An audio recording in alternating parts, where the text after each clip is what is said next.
Ladies and gentlemen, season 1 is here and there is a lot of things to talk about. Obviously, maybe some of you probably don't even have the game downloaded, don't have any idea of what's going on. So I'm going to update you and kind of go through that stuff. I'm going to go through the negatives and the positives of season 1.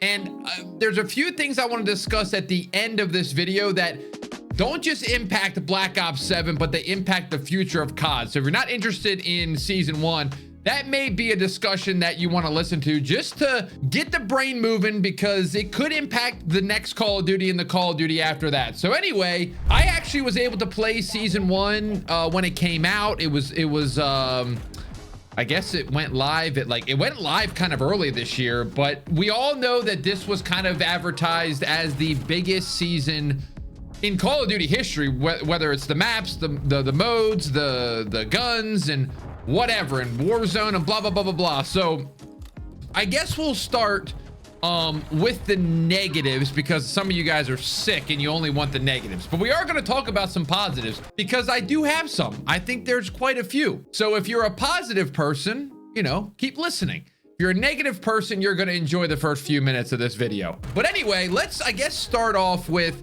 maybe this is a small thing to some of you guys, but to me this is actually a very big issue, not only with this game, but I would say it's also with the past Call of Duties as well.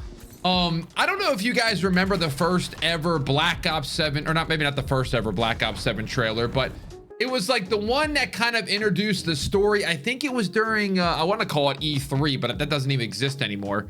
Whatever it was, during the summer, where we watched it together, and a lot of people didn't even know that this was going to be a Call of Duty trailer until Call of Duty popped up and they heard Menendez's voice. And during this trailer, the main bad guy, or bad girl, excuse me, is this Emma, I don't even have, Kagan? Emma Kagan?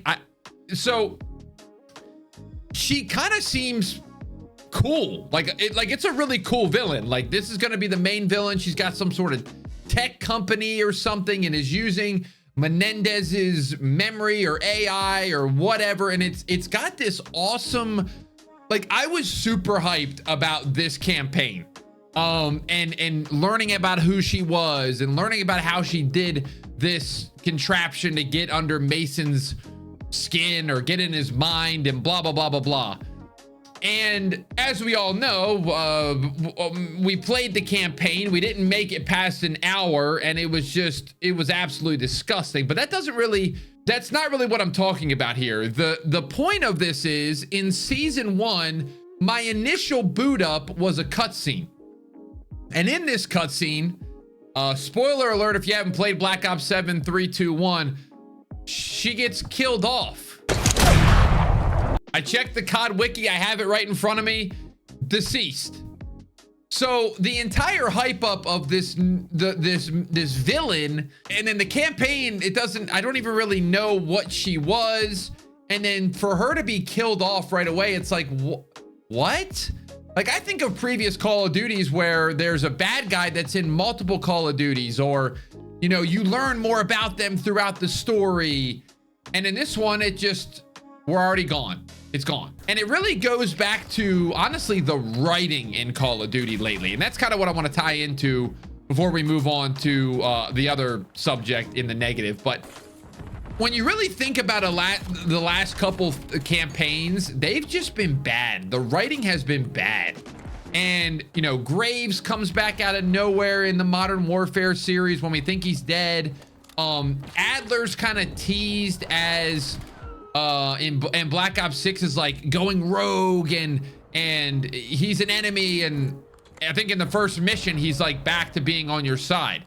So it's 2 straight campaigns, or just, I guess 3 with Black Ops 7. It doesn't even in the story that they're kind of portraying gets shot down almost instantaneously, making you not care about the grander story of the game. And we've talked about this in previous videos, so I don't want to go into it too deep, but it's very important for me that Call of Duty, the story impacts the rest of the game. And to me, not knowing more about her and her not becoming a villain over time, and it just kind of makes me sad. It does. Okay, so there's my rant on a little bit of the story component. But now we have to get into something that we talked about yesterday in yesterday's video. Again, it's the playlist change. And this playlist change not only involves multiplayer, but we're going to talk a little bit about Warzone, and it'll be in the same conversation here. So I know a lot of you guys aren't Warzone people. I'm not either, but I did visit Warzone yesterday just to kind of see what was going on. And this playlist change is kind of sad. It's going to make their data, it's going to make it skewed. And yesterday I made the video not knowing exactly how it was going to look like on the main menu, but it's exactly what we thought it was going to be. The first tab is like a generic, you know, just a playlist, and then you tab over for party games. And that generic playlist with TDM and blah, blah, blah, blah, blah, it has standard mosh pit up top. And standard mosh pit is the one that doesn't have, that does have skill-based matchmaking in it. And I say this with all due respect, a lot of these people coming home from work are going to click on this icon or whatever it is, this tab, because it says standard mosh pit. They're not looking into the logos, that blue and red logo that says skill is minimally considered. They don't even know probably what that means. So they're just going in, clicking standard mosh pit because it's easy to go over. And then in turn, Call of Duty gets this data that they're like, hey, more people are clicking on standard mosh pit. More people are staying in this game mode, which means, guys, we're going to bump that up and include more game modes. Or, like I said, I don't want this to happen, but the ultimate rug pull of like MW4 is bringing back original matchmaking, or not original matchmaking, 2019 matchmaking, I should say. And I just don't know how they cannot see that. Maybe it's some sort of play from Activision or Microsoft to because the sales weren't good. I don't know, but that will skew it. And then in the same tone, in the same mindset, when you go into Warzone, I know, again, some of you guys don't play Warzone anymore. I don't blame you, but the first playlist is Warzone casual. And to me, if I am a casual, if I'm just a regular 9-to-5 guy, I'm not looking at the other modes. I'm just going, hey, this is Haven's Hollow casual. Okay, sure, click it. New map, I guess that's it. I would be actually concerned, not concerned, I would not be surprised if people that play COD don't know they're playing bots. I say this genuinely because I have a buddy of mine that their family member, they play Fortnite together. Genuinely, they did not know until I played with them. I feel like I crushed somebody's dream that Santa doesn't exist. But I played with them one time, and I'm like, holy crap, this is full of bots. And the person was shocked. They had no idea that they were playing bots. They genuinely thought the people were in their solo match, because they're not the greatest player, were real people. And so I think that that's what's happening with Warzone. People are just booting into casual because they have no idea the difference. They're probably getting third, fourth, first, second, placing better because it is bots. And they're just like, hey, this is a good experience. And I've talked to Hunter TV about this, and he can't find solo matches, like a regular Warzone solo match, because everybody's in casuals and it takes 10 minutes to find a solo match. And so I feel like they are, I don't know if they're doing it on purpose. I don't know if they don't see the bigger issue here. I feel like it just makes these decisions, like it just skews their data to go down to the nitty gritty. It skews their data and makes it seem like these modes are actually better when I think they're not for the health of this game. I think Warzone's going to slowly die if it's not dead already. And then multiplayer is going to have, if there is a rug pull, I genuinely don't think COD can survive that. I think if they somehow switch that by season 2 or 3, it's going to be not good. Not good at all. And I even tweeted that. I said it in my review. If you're not a super hardcore Call of Duty fan, I would wait till season 3. I said, that's what I said. Or get it on Game Pass, because I'm not sure that whatever they advertised before the game, came out wasn't just to get those sales. I've said it before, I'll say it again. Now, I hope I'm wrong. I hope season 3, 2 are great content. Matchmaking stays the same as it is. They maybe see that the standard, but we don't hold your breath. And so that's my two, or I guess that's 2.5 negatives that I would say that really impact the game, and it makes me nervous about the future of the game. The way that they're writing these campaign missions and campaign characters doesn't get you involved in the story. And two, the way that they're matchmaking and playlist selection and ideation is just not gonna be good for the health of the game. So there's your negatives, guys. I know there's only really 2 on this season, so I want to be up front with that. So let's go to the positives. And I know some of you are gonna click off, and it is what it is. I get it. You don't want to know anything positive about Call of Duty. Let me challenge you. Let me challenge you right now to listen to this. I actually think, minus those changes, this was actually a pretty good seasonal update. I mean, I would hope so. It was advertised as the biggest one yet, and I think they kind of fulfilled it. I think they did a very, very good job. To me, I'm gonna be upfront, I love the new maps. I do. I really do. Obviously, Standoff is Standoff from BO2. That's phenomenal. It plays well in Black Ops 7. I thought it was great. I think it's Utopia.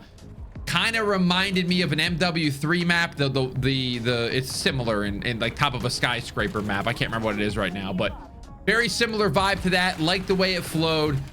And I actually really like Fate. I don't know why. It's a little bit smaller of a map. I don't want to say it's a touch of brain rot, but it is a smaller map.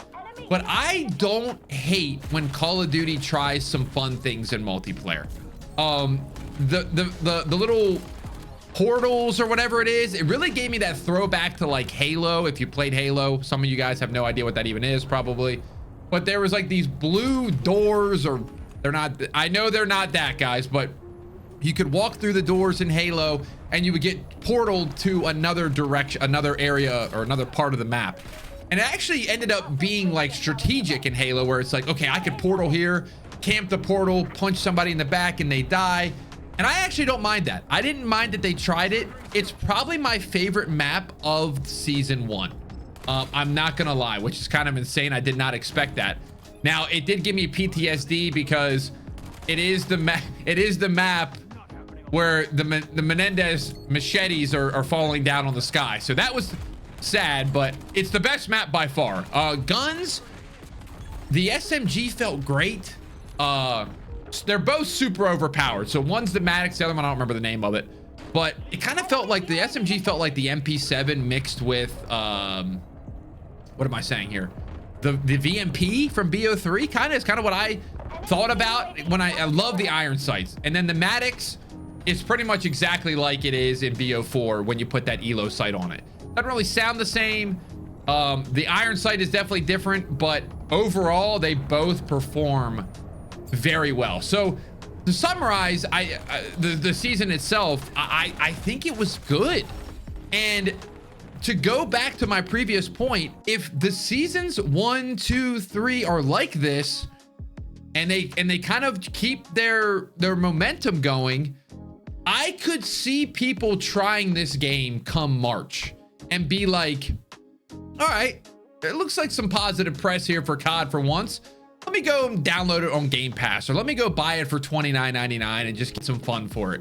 And I think it could see that uptick that MW3 had, where MW3 people just started word of mouth hearing that it was actually not that bad, and it just grew players little by little. I don't think that is out of the question for Black Ops 7. So I would just encourage the devs that are watching this video, keep content flowing, man. The daily challenges or the weekly challenges you guys got going, great job, great release. Felt like the integration was pretty good. I'm sad that, you know, I feel like this game's gonna end up being really good by April, and then we reset everything come Modern Warfare 4. That's Call of Duty's biggest struggle, I think. You can get a good game and then it can all change the next year because there's another title. Or you can have a bad game and then it can all change and be a great game because you get another game the next title or the next year. So overall, I would say maybe give season 1 a shot if you got the game. I know some of you guys have been putting in my comments that you've uninstalled it already. Maybe reinstall it, give it a shot. It's really was actually enjoyable. So let me know what you guys think in the comments. As always, town hall meeting here. Let me know what you guys think about the negatives that I brought up. Let me know what you guys think about the positives that I brought up. I guess where do you guys see Black Ops 7? I guess this is the question I want to ask you at the end here. Like, where do you see BO7 being in March? Do you think it's just going to be so dead, or do you think it's going to be like, all right, we might be back a little bit? Not back as in like everybody's playing, but like the uptick, what I mean. So just a quick plug here at the end. Make sure you follow me guys on Twitter and Instagram, and you guys have been showing me like I'm in your top 0.1%. I really appreciate that. Again, I'm very grateful for the opportunity to do these talking head videos.